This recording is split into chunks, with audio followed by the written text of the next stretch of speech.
Andy Biggs with us, Republican congressman from Arizona. I tell you one thing that I'm expecting, and that's entertainment. Maybe as a journalist I shouldn't say that kind of thing, but I do find these presidential press conferences with President Trump vastly entertaining because A, you don't know what he's going to say, B, he answers any and all questions, and C, he answers them directly, shortly, and very much to the point. We love this stuff, and I bet you do too. Oh, I do. I love it. And I think that he's basically rewritten the book. I mean, how many presidents are, when they start talking diplomatically, they kind of pull back. You're not quite sure where they are. You have to. That's why you get the scholar and elite class and the commentator class. They get to comment. With President Trump, there's very little to comment on other than usually reaction, because he's very, as you say, very direct. He's going to lay it out there. He's blunt. I like that. I think the American people like that. And it's refreshing, quite honestly, at least for me. I'm not going to catch you unawares. I'm not going to throw you a curveball here. But if you were in the media and you were in that press conference, what question would Andy Biggs ask of Russia's President Putin?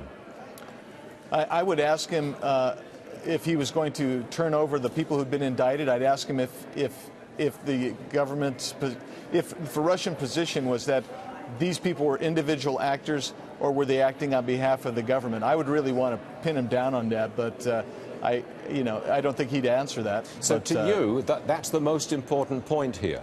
Russian meddling in America's election. It's not Ukraine, it's not Crimea, it's not Syria. No, it's Russian meddling. That's the centerpiece of this press conference, Andy?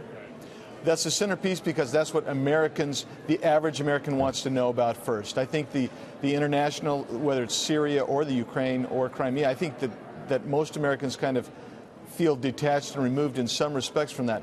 But they don't feel detached and removed from whether another nation is trying to influence our elections. I think that's what we need to know. It's quite possible that our president, in the one-on-one meeting, made a threat to President Putin and said something like, you mess around with the November midterms, and this is what we're going to do. And I'm pretty sure that America could do something with them and their computers. We could do that, couldn't we?